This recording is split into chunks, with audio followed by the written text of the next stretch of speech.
हाँ, तो अभी तक हमने पढ़ा श्रीमद् भगवद गीता के द्वितीय अध्याय में 36वें श्लोक तक के अर्थ अन्वय व्याख्याएं, और आज हम पढ़ने जा रहे हैं श्लोक संख्या 37 और उससे आगे। तो देखो, भगवान श्री कृष्ण ने अभी तक अर्जुन को यही समझाया कि अर्जुन, ये आत्मा और शरीर दोनों भिन्न भिन्न हैं। आत्मा अजर अमर है, शरीर का नाश होता है। शरीर के नाश होने पर भी आत्मा का कुछ नहीं बिगड़ता है। आत्मा जिस स्थिति में रहती है उसी स्थिति में रहती है। और महान जो लोग हैं, महर्षि लोग हैं, सत्य को जानकर शुभ सुनने और देखने के लिए प्रार्थना करते थे। मनुष्य को अपना जीवन सफल करने के लिए निरंतर स्वधर्म में तत्पर रहना चाहिए। तो भगवान श्री कृष्ण ने अर्जुन को जो शिक्षा दी वो दी अपने धर्म के लिए मर मिटने की, अपने धर्म के लिए जीने की, आत्मा को बेकार रहित समझने की, शरीर को नश्वर समझने की।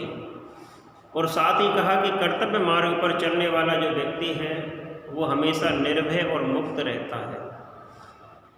कीर्ति, मान, मर्यादा, गौरव को सुरक्षित रखने का एकमात्र उपाय है अपने कर्तव्य का पालन करना, अपने धर्म के अनुसार अपने कर्तव्य को जानना और उस कर्तव्य पर पालन करना।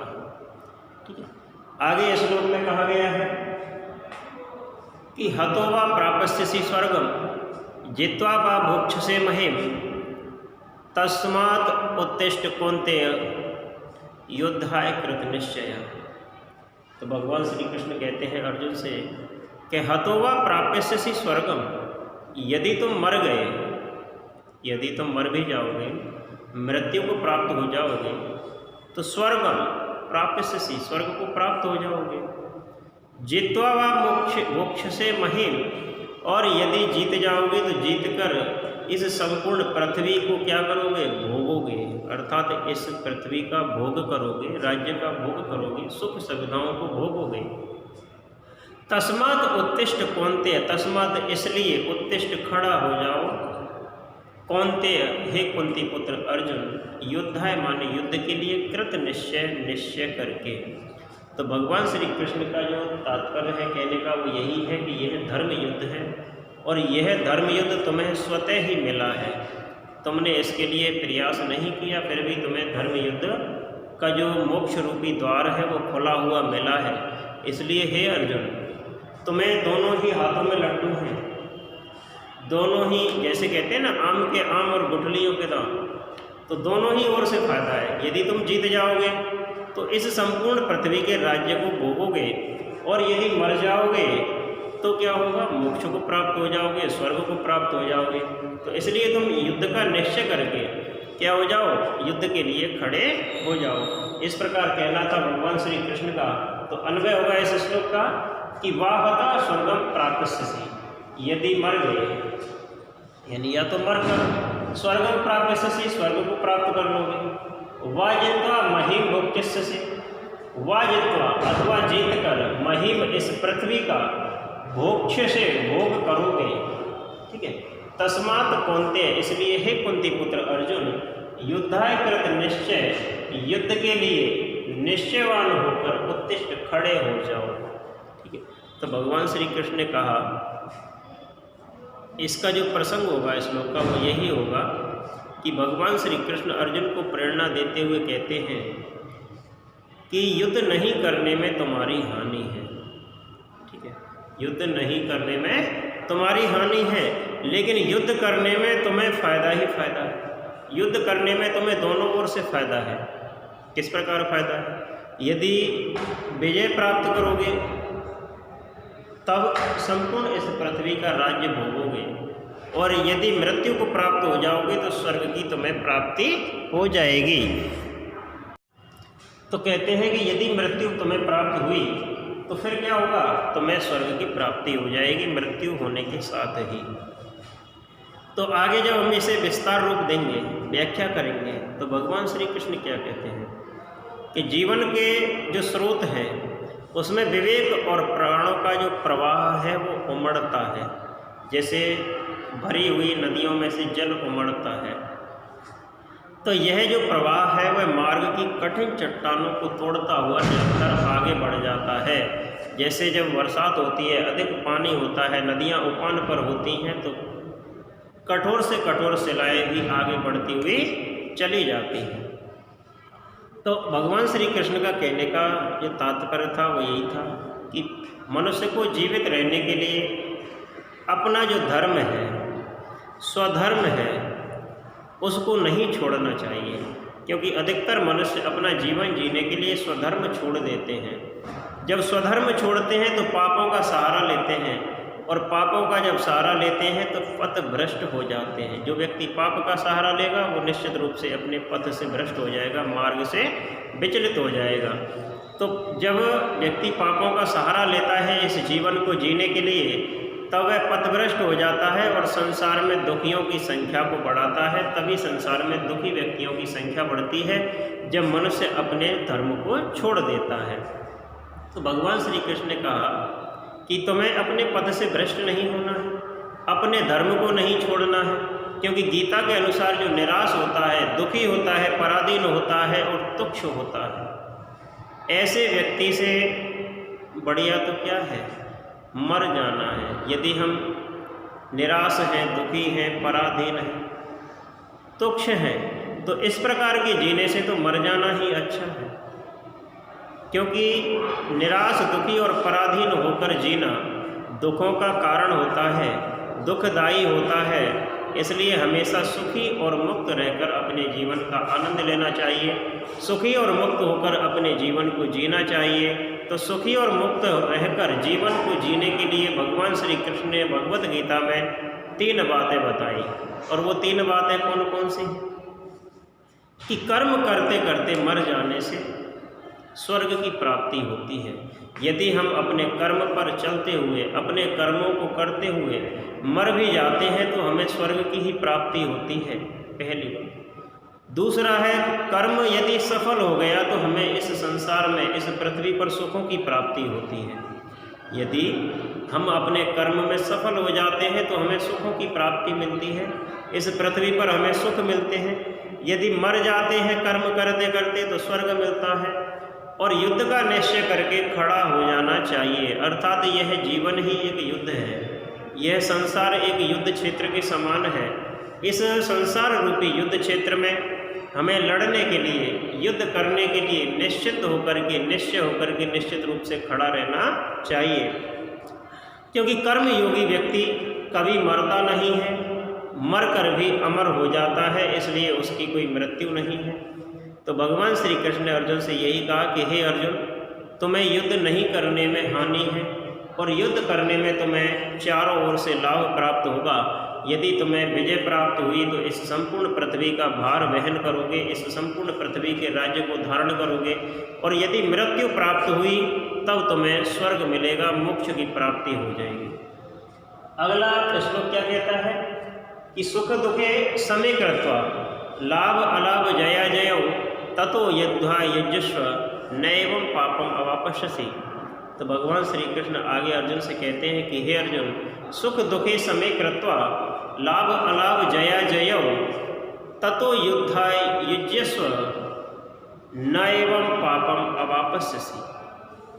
अर्थात सुख दुखे, सुख और दुख में समय कृत्वा, समान होकर, अर्थात सुख और दुख को समान मानकर, समान समझकर, लाभ अलाभ, लाभ और हानि में, जया जयो, जय और पराजय में, अथवा जीत और हार में।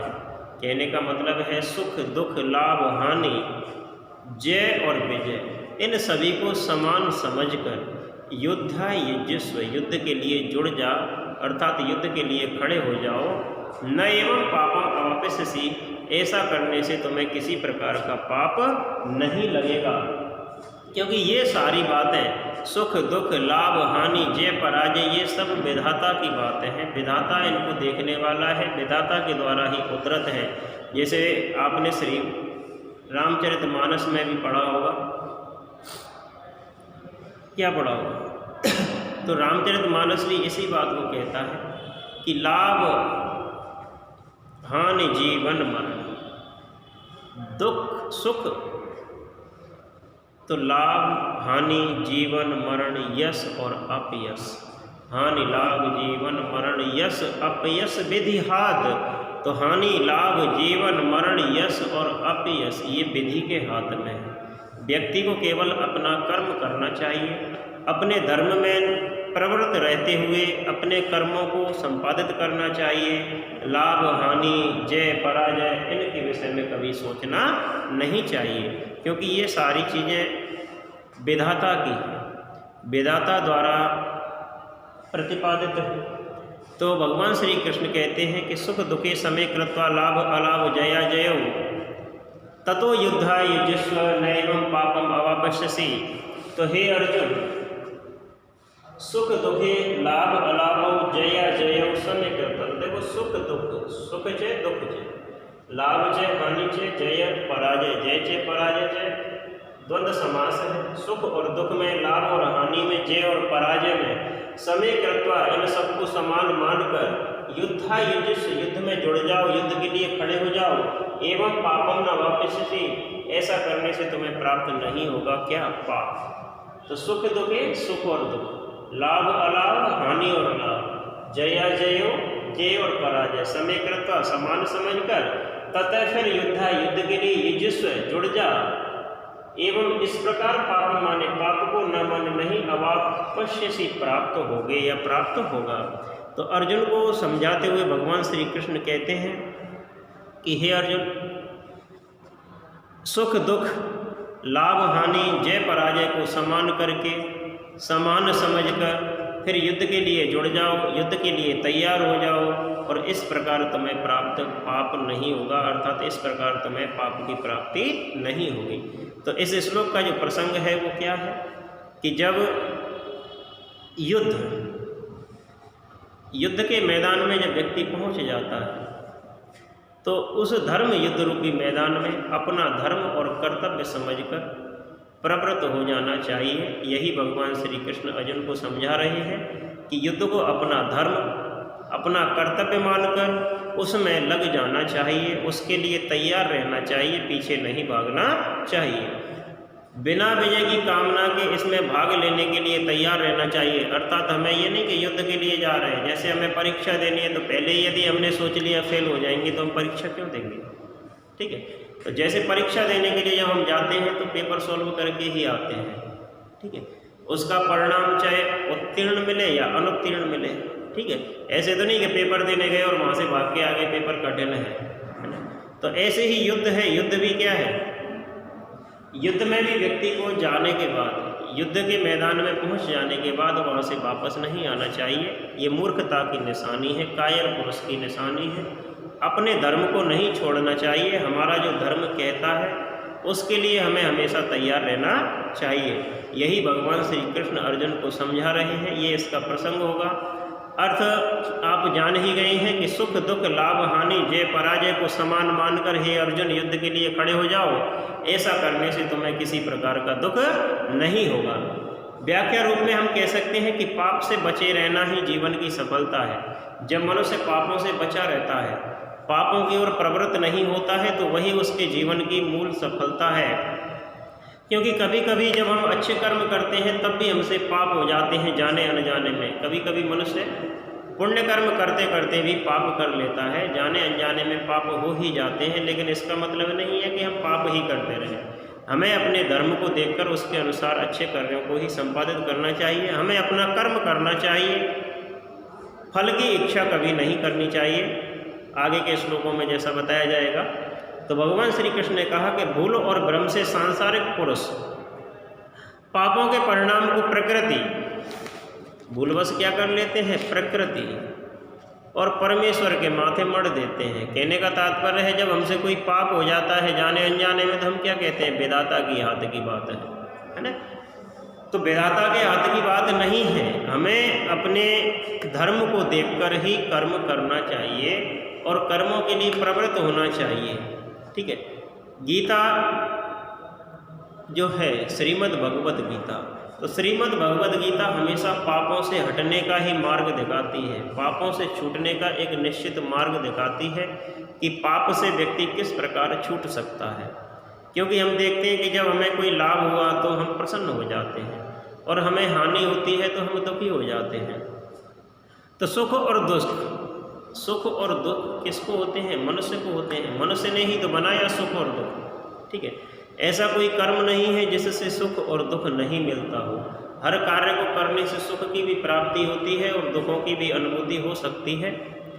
लेकिन कर्तव्य कर्म पूरा करने से पहले, यानी कर्तव्य को पूरा करने से पहले हमें फल के विषय में कभी सोचना नहीं चाहिए। यही भगवत गीता का सार है।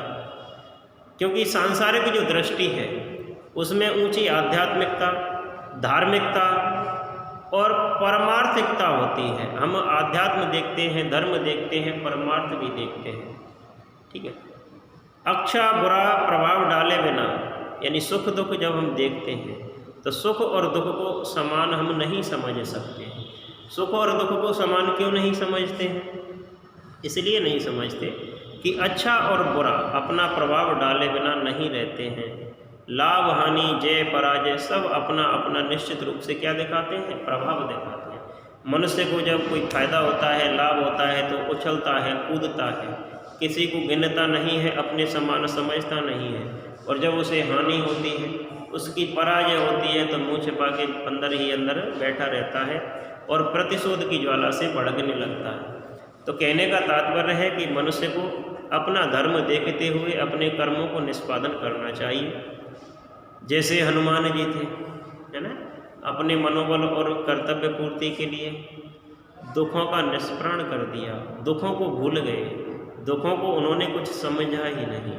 तो इसी प्रकार से जब हमें अपना कर्तव्य पालन करना है, अपने कर्तव्य के पालन के लिए हमें दुखों को गिनना नहीं चाहिए। यही भगवान श्री कृष्ण अर्जुन को समझा रहे हैं। अंत में भगवान श्री कृष्ण ने कहा कि ऐसा ते हम यथा सांख्य बुद्धि योगे तो इमाम शृणु बुद्धिया युक्तो यया पार्थ कर्म बंध प्रहास्यसि।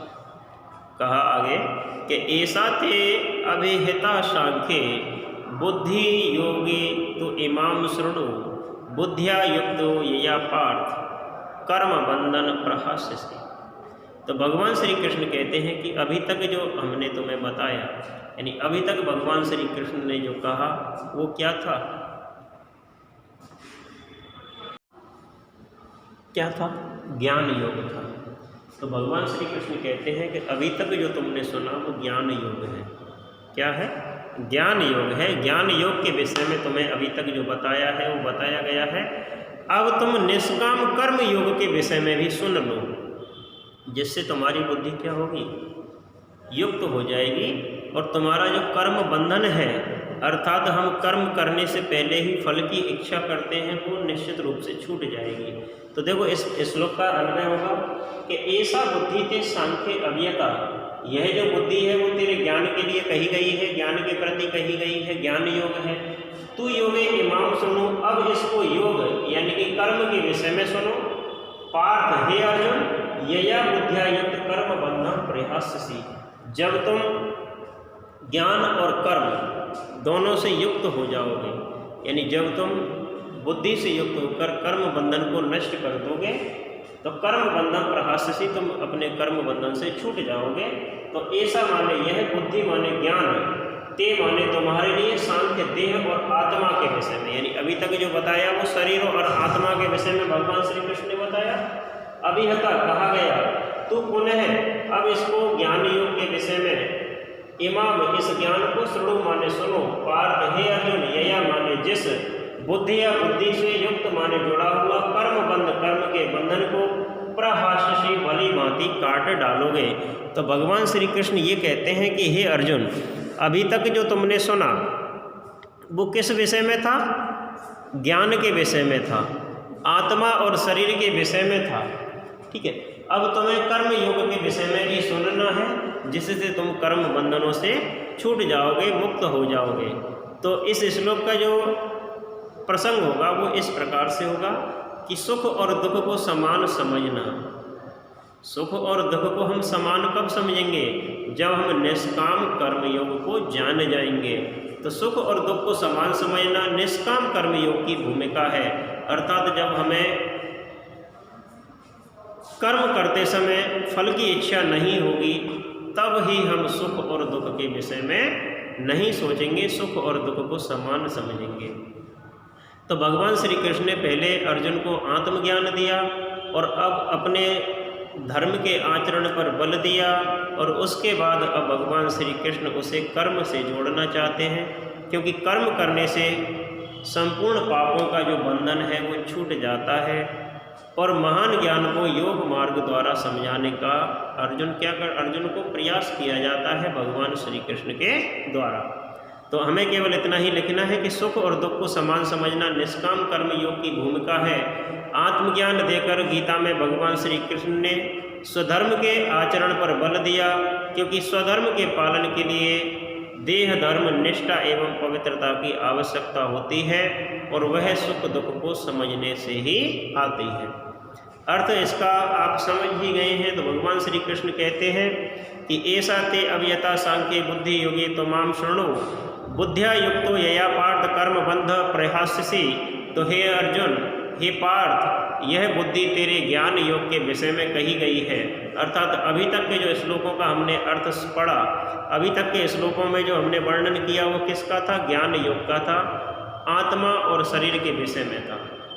और इसको अब निष्काम कर्म योग के विषय में भी सुनो, जिस बुद्धि से युक्त होकर तुम कर्म बंधन को नष्ट करोगे। भगवान श्री कृष्ण ये चाहते हैं कि अर्जुन अपने कर्म में प्रवृत्त हो जाए, अपने धर्म के कर्तव्य पालन में लग जाए, जिससे इस युद्ध का होना निश्चित हो जाए। क्योंकि ये जो युद्ध था, महाभारत का युद्ध था, धर्म का अधर्म, ये धर्म और अधर्म के प्रति था। ठीक है।